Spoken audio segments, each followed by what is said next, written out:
buenas, bienvenidos aquí un día más a La Pájara. Borja, hoy especial, clasiquísima, especial monumento Milán-San Remo. Eso es, Duarte. Empezamos los monumentos, ya sabéis que son 5, Milán-San Remo, Tour de Flandes, París-Roubaix, Lieja-Bastogne-Lieja y cerramos con la clásica de las hojas muertas, Lombardía, y por cada uno de ellos La Pájara tendrá un vídeo especial comentando pues la historia de cada carrera, el recorrido y los principales contendientes. Y comenzamos, Borja, pues por el principio, ¿no? ¿Dónde comenzó esa Milán-San Remo? Para saber lo que va a pasar hay que saber lo que ha pasado, Duarte. Eso es, nos remontamos a 1907, cuando el bisabuelo de Magnus Cort Nielsen, Don Lucien Petit-Breton, se impuso, ¿no? Y se llevó esa victoria. Totalmente, ahí le vemos con una postura aerodinámica, ¿no? Y ganó la primera carrera de creo que son 116 o 117, 116 con esta, o sea, con la 2025 ediciones de esta gran carrera italiana. Es la carrera, Borja, más larga del calendario, ya que incluyendo la neutralizada, pues llegamos hasta esos 300 kilómetros. Sí, además la que quizás de las que menos variaciones tiene, ¿no? Siempre suele salir, no Milán exactamente, como le pasa a París-Roubaix, pero sí que de los alrededores de Milán, para llegar a San Remo, ciudad en la costa muy cercana a Francia. La llaman, Borja, la clasiquísima y suele ser ese gran monumento para los sprinters, aunque, como iremos comentando, últimamente pues no suele ser lo más habitual, ¿ya? Eso es. Habitualmente se decía que era el sprint más difícil de ganar, el que coronaba al mejor sprinter del pelotón. Ahora veremos que ya no es tanto así.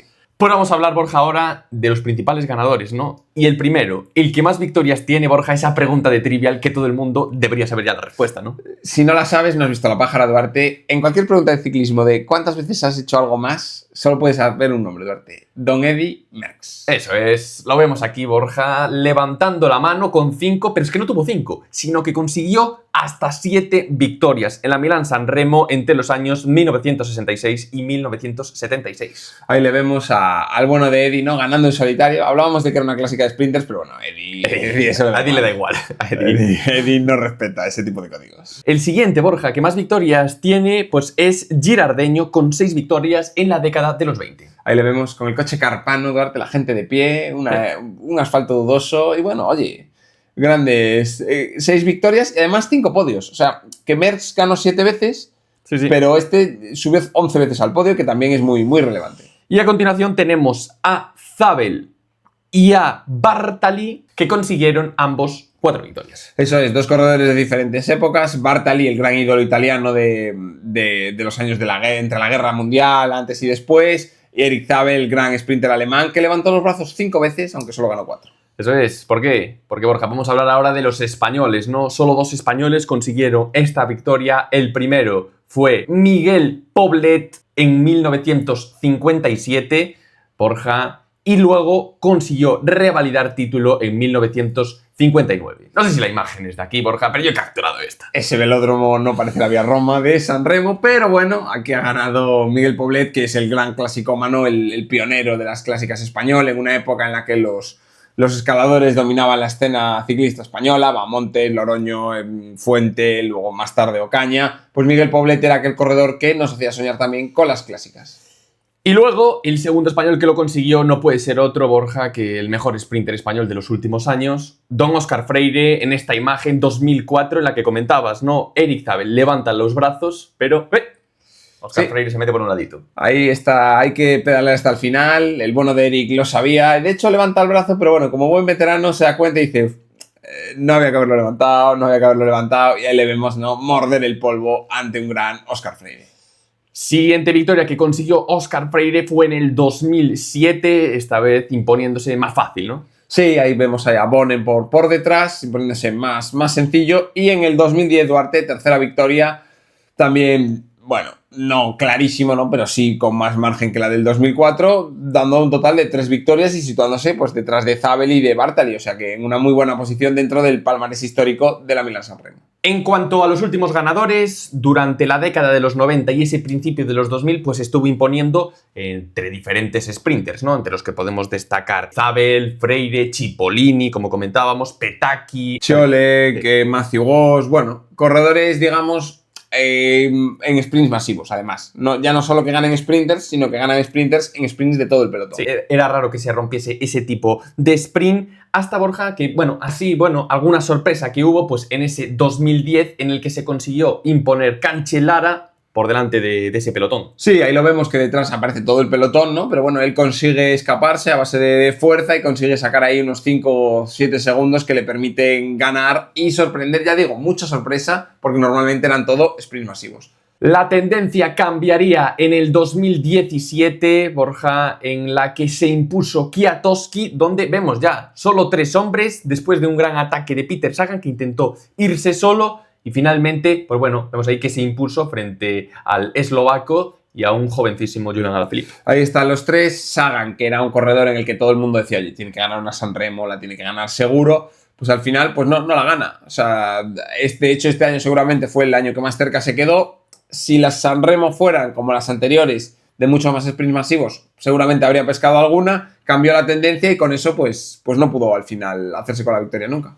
Al año siguiente, pues 3/4 de lo mismo. Borja, esta vez fue el italiano Nibali el que lanzó un gran ataque en Poggio, un gran descenso y consiguió llevarse esa victoria en solitario, ¿no? Eso es, ahí sí que lo vemos más presionado por el pelotón o lo que quedaba de él, pero aún así ganó él en solitario y bueno, también más cerca porque se paró también a celebrarlo. Desde entonces, Borja, los sprints masivos se han roto, bien sea por un ataque de un corredor, como también vemos a Stuyven, Borja, que se llevó esa victoria en el 2021, que vemos es un grupo más grande, pero es reducido, no entran todos. Aquí sí que bueno, pues vemos sprinters típicos clásicos como Caleb Ewan, pero Stuyven pues estuvo rápido, estuvo listo y en un momento de dudas pues consiguió engañar al pelotón e irse solo. Ahí vemos Wout van Aert, Peter Sagan o Caleb Ewan en el sprint. Y pasamos a un 2024, el año pasado, Borja, vamos a comentarlo un poco por encima, donde en esa bajada, ¿no? Lo intentaba Mathieu van der Poel, le seguía Tadej Pogačar, parecía que se iban a ir los dos en solitario, pero luego se vuelven a reagrupar. Se reagrupa, ¿no? Sí, no consiguen bajar lo rápido que querían y se reagrupa el pelotón, también gracias a Pidcock, que le vemos cómo cogió rápidamente rueda de los dos magníficos.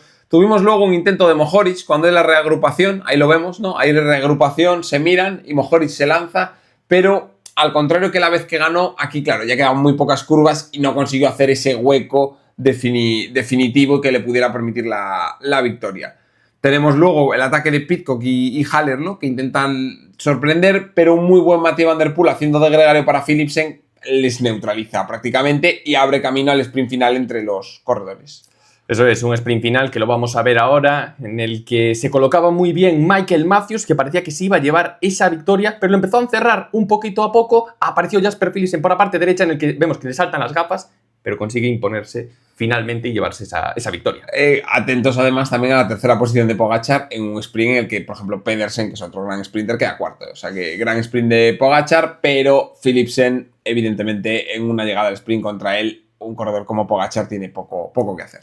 Eso es, ese podio final, Borja, que se llevó la victoria Jasper Philipsen, segundo Michael Matthews y tercero Tadej Pogačar. Y pasamos ahora a comentar, Borja, ese recorrido, ¿no? 291 kilómetros entre Pavia y Sanremo. Eso es, Duarte, es como decíamos, más la neutralizada, suelen ser más de 300 kilómetros y podemos dividir un poco la carrera en 3 partes. Una primera parte hasta que pasan el Turchino, que es una primera parte en la que se suele hacer alguna fuga, el pelotón va tranquilo, deja margen porque todavía quedan muchos kilómetros. Vemos ahí la subida al Turchino, que parece el monte del destino, pero realmente al final hasta la categorizan de 3 kilómetros al 5%, y es lo que es su bajada, que sí que es mucho más larga, los acerca ya a la zona de la costa. Sigue siendo llano unos kilómetros más, ahí ya digo que suele haber algún equipo que controle, pero con poco ritmo, porque todavía quedan muchos kilómetros, y luego entramos en la zona, digamos, 2, que es la parte de los 3 capos, ¿no? Eso es, tenemos aquí el Capo Mele, Capo Cervo y Capo Berta, Borja, 3 repechos, ¿no? Porque sí, tampoco es que sean grandes cotas, pero bueno, ya son una zona donde se marcará bien el ritmo y donde a lo mejor, pues bueno, algún competidor pues se puede quedar. Sí, aquí la clave es que si tú eres Pogačar, aquí tienes que meter ritmo, no porque aquí se vaya a quedar nadie, porque son tan cortos que si los sprinters empiezan al principio del grupo, aunque se vayan descolgando, acaban coronando con el grupo, pero sí para meter desgaste, ¿no? Es una carrera que, al ser 300 kilómetros, es una carrera de desgaste en la que cualquier subida, pues lo que tienes que hacer es meter ritmo para cansar a la gente y que al final lleguen mucho menos frescos al último tercio de la carrera, que realmente es el decisivo. Lo comentábamos, los 30 kilómetros seguramente más emocionantes del año ciclista, y que incluyen primero la Cipressa, Duarte, 6 kilómetros casi al 4%. Eso es, Borja, la Cipressa, y luego el Poggio di Sanremo, que es donde últimamente pues se está decidiendo ese grupeto final donde se va a ver quién es el ganador. Sí, tanto en la subida como en el descenso muy sinuoso, muy peligroso, complicado, y que luego le siguen otros 2-3 kilómetros ya de llano hacia la recta de meta en vía Roma. Nos vamos a centrar un momento en la Cipressa, Borja. Cipressa, un sitio donde desde la pájara hay mucha gente lo dice que si Pogačar quiere conseguir llevarse este monumento, seguramente debería buscar aquí el ataque, ¿no? Sí. ¿Es muy precipitado? Sí. ¿Es muy loco? También. Pero si hay alguien que lo puede hacer, es él. Sí, y sobre todo que él ya ha intentado varios años atacar en Poggio y se da cuenta que no se va solo, con lo cual, porque un año intentes atacar en Cipressa, bien sea él solo, bien sea con Belens o con otro corredor, o sea, no, tampoco queremos decir que tenga que irse a la Cipressa solo y ganar. Pues oye, te puedes ir, pero ya no entras al Poggio con 100, ya entras al Poggio 5. Pues ahí ya es más difícil que la gente se ponga de acuerdo, se pueden mirar unos, otros, hay más juego que hacer. Entonces yo creo que si quiere ganar, tiene que coronar la Cipressa, no digo solo, pero sí que en un grupo de elegidos y ya no en el pelotón principal. Si corona todo el pelotón la Cipressa, para mí Pogačar pierde muchas opciones. Y Borja, nos enfrentamos ya a ese tramo final, una recta larga, donde, bueno, hemos visto que es donde se decide finalmente quién es el vencedor, ¿no? Sí, es una recta, un sprint largo en recta, que no hay complicación, no hay problemas de colocarte en la curva. De hecho, si llega un grupo grande, simplemente es los trenos, saber dónde te colocas, pero realmente tampoco hay problemas de hay que entrar primero en la última curva porque si no, nada. Es un sprint fácil, en recta ancha y el más rápido gana. Y pasamos a comentar, Borja, ahora la Starlist, esos protagonistas que tendremos el sábado, en el que podemos destacar, Borja, sobre todo a 5 hombres, ¿no? ¿Son 5? No sé. Bueno, sí, la verdad que... Vale. En la que podemos destacar a varios corredores. Primero, el ganador del año pasado, Jasper Philipsen. Podemos contar también con Tadej Pogačar, Jonathan Milan, que viene en un estado de forma muy, muy bueno, Mathieu van der Poel, Mads Pedersen o también un Thomas Pidcock, ¿no?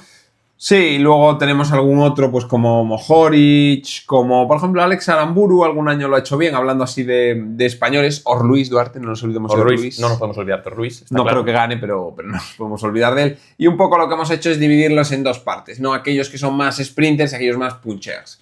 Es decir, aquellos que si fueran los 90 estaríamos hablando solo de ellos como favoritos, pero que ahora, como estamos en otra época, hay que abrir el abanico de esos dos tipos de corredores. El primero de los grupos, Borja, tenemos a Philipsen, Jonathan Milan, Pedersen y luego en una segunda fila pues un Girmay o Koig, ¿no? Estos sprinters puros que lo que comenta, si fuera hace unos años estaría claramente entre ellos. Pero en este momento veremos, ¿no? Veremos si son capaces de aguantar los movimientos que hagan un Pogačar, un Mathieu van der Poel, Pidcock, y si llegan, lo que está claro es que si llegan a un tramo final ellos solos, en un grupo reducido, tienen muchas posibilidades. Sí, eso es. O sea, al final son gente que son los más rápidos. También está, por ejemplo, un corredor de ese estilo, un Michael Matthews, que el año pasado hizo podio.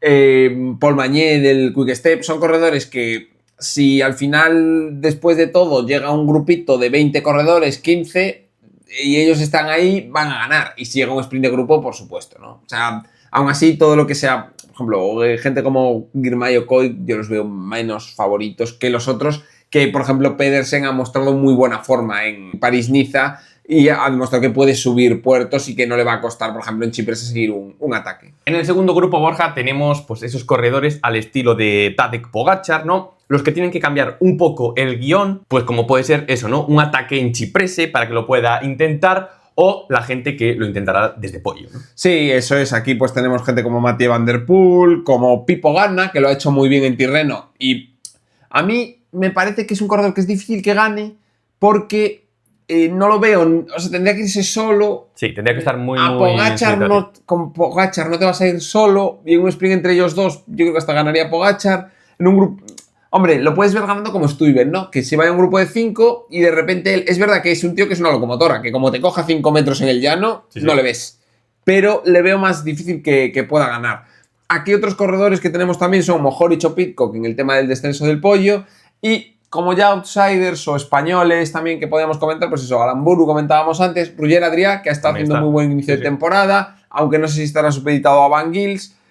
Pero bueno, sí que lo que está claro es que con toda esta nómina de corredores que hablamos, el sprint masivo es muy difícil, porque esta gente mueve muchos vatios y hace que el pelotón se corte. Pues bueno, esto es lo que nos va a deparar esta Milán-San Remo y vamos a hacer, Borja, esa porrita. Podemos hacer, Borja, un concurso de porras sobre los monumentos, cada uno de los monumentos. Vamos a hacer un podio, sumamos los puntos y vemos al final quién se lleva esa victoria. Sumamos el punto o no, porque O no, no acertamos seguramente nada. no acertamos Pero bueno, nada. vamos a ver, ¿con quién vas?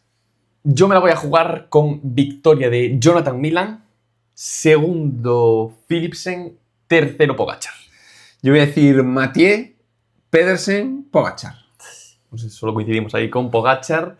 Lo que pero está claro es que Pogačar no va a quedar tercero, claramente. Sí, seguramente. No, y seguramente ninguno de lo que hayamos dicho se vaya a llevar a Lo cabo. más probable es que gane a la Philippe Sí, sí, a la Philippe, o sprint masivo, que llevamos diciendo todo el rato que no, y va a ser un sprint masivo, el récord. O sea, va a llegar todo el pelotón, 200 corredores. Pues sí, seguramente ocurra eso. Pero bueno, aquí estaremos, Borja, para comentarlo. Y nada más, hasta aquí este vídeo. Recuerden también que tenemos esos resúmenes semanales en los que comentamos, pues bueno, todas las carreras que van ocurriendo. Pues, todas las clásicas, hablamos también de París-Niza, de Tirreno, que fueron la semana pasada. Y bueno, Duarte, en esta carrera no se adapta a nuestro ídolo, a nuestro Mikel, pero le esperamos para próximos momentos en los cuales sí que vuelva a brillar como ha hecho en Tirreno, ¿no? Eso es, recuerden seguirnos en todas nuestras redes sociales, darle a me gusta, escribir ahí en comentarios también vuestra porra y recuerden, como siempre, que el landismo sigue vivo.